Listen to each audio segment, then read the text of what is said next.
ओम परमात्मने नमः। आज तृतीय अध्याय आरंभ होता है। अर्जुन बोल रहे हैं कि जायसी चेत कर्मणस्ते माह ता बुद्धि जनार्दन तत्किं कर्मणि घोरे मा नियोजयसि केशव। व्यामिश्रेणेव वाक्येन बुद्धिं मोहयसीव मे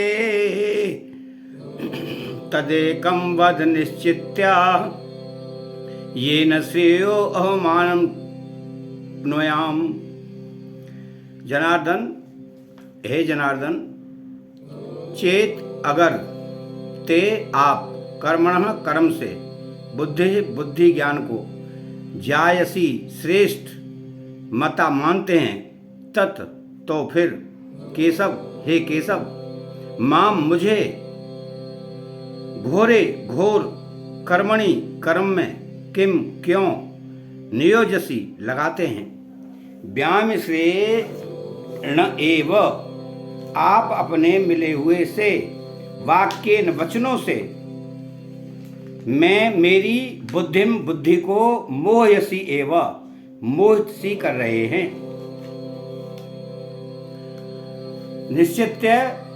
निश्चय करके तत् उस एकम एक बात को वद कहिए येन जिससे अहम मैं श्रेय कल्याण को आपने आऊं प्राप्त हो जाऊं।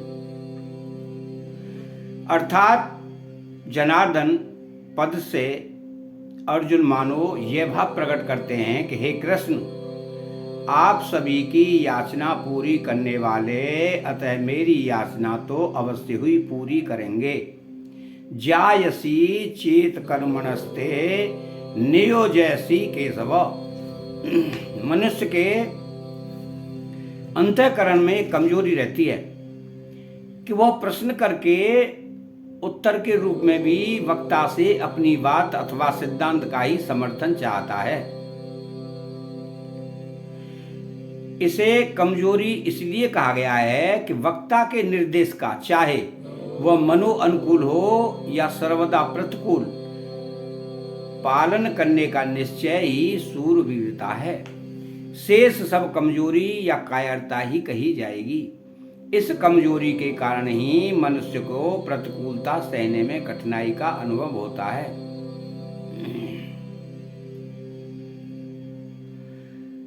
जब वह प्रतिकूलता को सह नहीं सकता तब वह अच्छाई का चोला पहन लेता है, अर्थात तब भलाई के वेश में बुराई आती है। जो बुराई भलाई के वेश में आती है उसका त्याग करना बड़ा कठिन होता है। यहाँ अर्जुन में भी हिंसा त्याग रूप भलाई के वेश में कर्तव्य त्याग रूप बुराई आई है। अतः वे कर्तव्य कर्म से ज्ञान को श्रेष्ठ मान रहे हैं। इसी कारण वे यहाँ प्रश्न करते हैं कि यदि आप कर्म से ज्ञान को श्रेष्ठ मानते हैं तो फिर मुझे युद्ध रूप घोर कर्म में क्यों लगाते हैं। भगवान ने दूसरे अध्याय के 39वें श्लोक में बुद्धि योगे पद से समबुद्धि समता की ही बात कही थी, परंतु अर्जुन ने उसको ज्ञान समझ लिया। अतः वे भगवान से कहते हैं कि हे जनार्दन, आपने पहले कहा है कि मैंने सांख्य में यह बुद्धि कह दी, इसी को तुम योग के विषय में सुनो।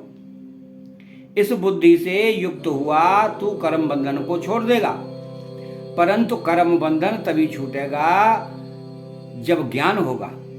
आपने यह भी कह दिया कि बुद्धि योग अर्थात ज्ञान से कर्म अत्यंत निकृष्ट है। दूसरे अध्याय का 39वां श्लोक। अगर आपकी मान्यता में कर्म से ज्ञान श्रेष्ठ है, उत्तम है, तो फिर मेरे को शास्त्र विहित यज्ञ दान तप आदि तुम शुभ कर्मों में भी नहीं लगाना चाहिए, केवल ज्ञान में ही लगाना चाहिए। परंतु इसके विपरीत आप मेरे को युद्ध जैसे अत्यंत क्रूर कर्म में, जिसमें दिन भर मनुष्यों की हत्या करनी पड़े, क्यों लगा रहे हैं। पहले अर्जुन के मन में युद्ध करने का जोश आया हुआ था और उन्होंने उसी जोश में भरकर भगवान से कहा कि हे अच्युत, दोनों सेनाओं के बीच में मेरे रथ को खड़ा कर दीजिए, जिससे मैं देख लूं कि यहां मेरे साथ दो हाथ करने वाला कौन है। परंतु भगवान ने जब दोनों सेनाओं के बीच में भीष्म और द्रोण के सामने तथा राजाओं के सामने रथ खड़ा करके कहा कि तू इन कुरुवंशियों को देख, तब अर्जुन का कौटुंबिक मोह जागृत हो गया। मोह जागृत होने से उनकी वृत्ति युद्ध से कर्म से उपरत होकर ज्ञान की तरफ हो गई, क्योंकि ज्ञान में युद्ध जैसे घोर कर्म नहीं करने पड़ते। अतः अर्जुन कहते हैं कि आप मेरे को घोर कर्म में क्यों लगाते हैं। यहां बुद्धे पद का अर्थ ज्ञान लिया गया है। अगर यहां बुद्धे पद का अर्थ समबुद्धे समता लिया जाए तो व्यामिश्र वचन सिद्ध नहीं होगा। कारण कि दूसरे अध्याय के 48वें श्लोक में भगवान ने अर्जुन को योग समता में स्थित होकर कर्म करने की आज्ञा दी है। व्यामिश्र वचन तभी सिद्ध होगा जब अर्जुन की मान्यता में दो बातें हों, और तभी यह प्रश्न बनेगा कि अगर आपकी मान्यता में कर्म से ज्ञान श्रेष्ठ है तो फिर मेरे को घोर कर्म में क्यों लगाते हैं। दूसरी बात, भगवान ने आगे अर्जुन के प्रश्न के उत्तर में दो निष्ठाएं कही हैं। ज्ञानियों की निष्ठा ज्ञान योग से और योगियों की निष्ठा कर्म योग से। इससे भी अर्जुन के प्रश्नों में बुद्धे पद का अर्थ ज्ञान लेना युक्ति संगत बैठता है। कोई भी साधक श्रद्धा पूर्वक पूछने पर ही अपने प्रश्न का सही उत्तर प्राप्त कर सकता है। आक्षेप पूर्वक शंका करने से सही उत्तर प्राप्त करवाना संभव नहीं है। अर्जुन की भगवान पर पूर्ण श्रद्धा है, अतः भगवान के कहने पर अर्जुन अपने कल्याण के लिए युद्ध जैसे घोर कर्म में भी प्रवृत्त हो सकते हैं, ऐसा भाव उपर्युक्त प्रश्न से प्रकट होता है। व्यामिश्रेणेव वाक्येन बुद्धिं मोहयसीव में, इन पदों में अर्जुन का भाव है कि कभी तो आप कहते हैं कि कर्म करो, गुरु कर्माणि, और कभी आप कहते हैं कि ज्ञान का आश्रय लो, बुद्धो शरणम नक्षा। आपके इन मिले हुए वचनों से मेरी बुद्धि मोहसी हो गई है।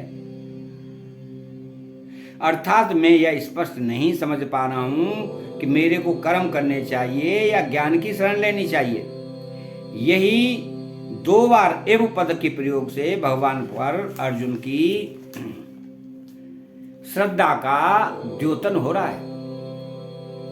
श्रद्धा के कारण अर्जुन भगवान के वचनों को ठीक मान रहे हैं और यह भी समझ रहे हैं कि भगवान मेरी बुद्धि को मोहित नहीं कर रहे हैं, परंतु भगवान के वचनों को ठीक ठीक न समझने के कारण अर्जुन को भगवान के वचन मिले हुए से लग रहे हैं और उनको ऐसा दिख रहा है कि भगवान अपने वचनों में मेरी बुद्धि को मोहित सी कर रहे हैं। अगर भगवान अर्जुन की बुद्धि को मोहित करते तो फिर अर्जुन के मोह को दूर करता ही कौन। तदेकम वद निश्चित्य येन श्रेयो अहमाप्नुयाम, मेरा कल्याण कर्म करने से होगा या ज्ञान से होगा, इनमें से आप निश्चित करके मेरे लिए एक बात कहिए जिससे मेरा कल्याण हो जाए। मैंने पहले भी कहा था कि जिससे मेरा निश्चित कल्याण हो वह बात मेरे लिए कहिए। यच्छ्रेयः स्यान्निश्चितम ब्रूहि तन्मे, और अब भी मैं यही बात कह रहा हूं। तो इसके परिशिष्टि भाव में जब संसार की सत्ता मानते हैं तभी तक कर्म घोर या सौम्य दिखता है। कारण कि संसार की सत्ता मानने से कर्म की तरफ दृष्टि रहती है, अपने कर्तव्य की तरफ नहीं। अपने कर्तव्य की तरफ दृष्टि रहने से कर्म घोर या सौम्य नहीं दिखता। अतः अध्याय 3 के 1 और 2 श्लोक समाप्त होते हैं। चैनल को सब्सक्राइब करें, बेल आइकन घंटी को दबाएं और कमेंट में श्री राधे कृष्णा लिखें। जय श्री राधे कृष्णा।